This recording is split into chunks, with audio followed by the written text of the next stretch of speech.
सामाजिक सुरक्षा पेंशन योजना के तहत अब जरूरतमंद वृद्धजनों, एकल नारी, विशेष योग्य जन, लघु सीमांत किसानों की सामाजिक सुरक्षा पेंशन 1000 रूपए कर दी गई है। इसमें हर साल 15% बढ़ोतरी भी होगी। सबको सम्मान के साथ जीने का हक, राजस्थान की सरकार की जरूरतमंदों के लिए पेंशन योजना।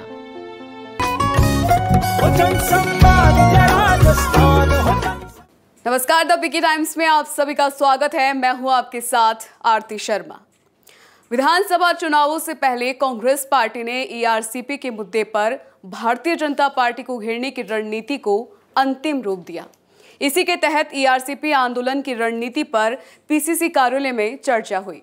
इस चर्चा में 13 जिलों से आने वाले कांग्रेस के जनप्रतिनिधि और सूबे के मुखिया अशोक गहलोत और कांग्रेस पार्टी के राजस्थान प्रभारी सुखजिंदर सिंह रंधावा और पीसीसी चीफ गोविंद सिंह डोटासरा, सह प्रभारी अमृता धवन समेत कई नेता भी इसमें मौजूद रहे, जिसमें कांग्रेस ने इस मुद्दे को आगे बढ़ाते हुए पानी हर ढाणी के नाम से एक अभियान की शुरुआत की। हम आपको बता दें कि 13 जिले जो है वो सीधे तौर पर ईआरसीपी के साथ कनेक्ट होते हैं। ये जिले कौन से हैं ये भी आपको बताते हैं। जयपुर, अलवर, सीकर, दौसा, करौली, भरतपुर, धौलपुर, सवाई माधोपुर, टोंक, बूंदी और कोटा। इन जिलों पर विशेष फोकस रहने वाला है, क्योंकि ईआरसीपी यहाँ की पुरानी मांग के तौर पर चर्चित है। ईआरसीपी यहाँ के लिए जीवनदायिनी प्रोजेक्ट कहा जा रहा है, इसलिए गहलोत राज्य सरकार के स्तर पर इस प्रोजेक्ट को आगे बढ़ा रही है। अब आइए सबसे पहले आपको बताते हैं कि ईआरसीपी क्या है। पूर्वी राजस्थान नहर परियोजना पूर्वी राजस्थान के 13 जिलों के लिए सिंचाई और पेयजल की योजना है। इससे लाखों किसानों के खेतों को पानी और लाखों लोगों के लिए पीने का पानी मिलने वाला है। पूर्वी राजस्थान में एक ही 12मासी नदी चंबल बहती है। इस नदी में हर साल 20,000 मिलियन क्यूबिक मीटर पानी यमुना गंगा के जरिए बंगाल की खाड़ी में बेकार बह जाता है। यही पानी हर साल इस क्षेत्र में बाढ़ का कारण बनता है। इन बेकार बह जाने वाले पानी के उपयोग के लिए ईआरसीपी योजना बनाई गई है। अब हम आपको बताते हैं कि क्यों जरूरी है ईआरसीपी।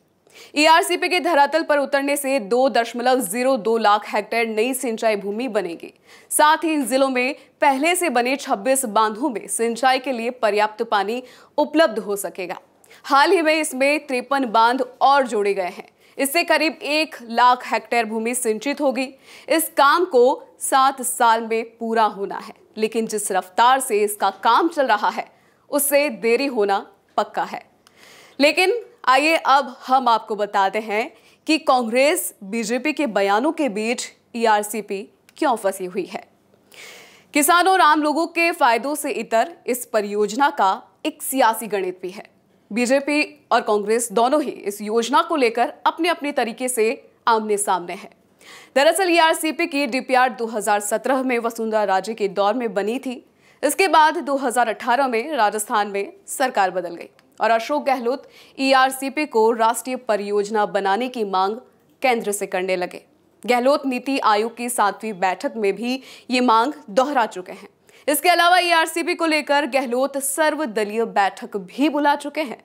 गहलोत ने कहा था कि बीजेपी इस मुद्दे पर राजनीति कर रही है।